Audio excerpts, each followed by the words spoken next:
Hi everyone, it's Dr. Dave and I am coming back to you from New York, the epicenter of the COVID-19 pandemic. I am still in the office seeing patients. I'm also doing telehealth visits and I'm getting tons of questions related to COVID-19. And one question in particular is the use of two medicines, azithromycin and hydroxychloroquine.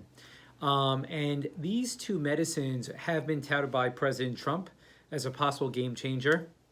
But on the flip side, a lot of the scientific community is saying, hey, let's take a step back and make sure that they're actually safe to use and they're effective.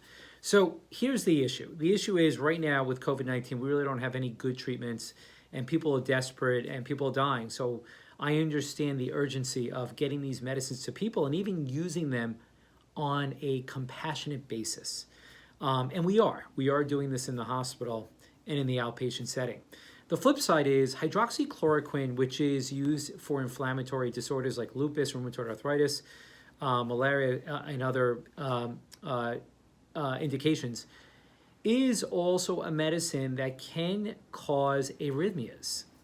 It causes something called QT prolongation, and that could predispose somebody to an arrhythmia. So we have to be very careful. Now, add azithromycin, which is a very common antibiotic, also known as a Z-Pak, to that, and that can also increase a person's QT interval on their EKG and can cause arrhythmia. So you have these two medicines together that can cause potentially an arrhythmia.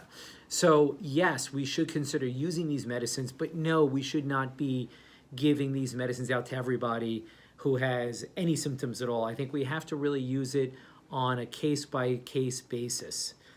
So that's my take on azithromycin, hydroxychloroquine. This is going to change. I could be completely wrong a week from now, and I hope I am. I hope these medicines are found to be safe and very effective.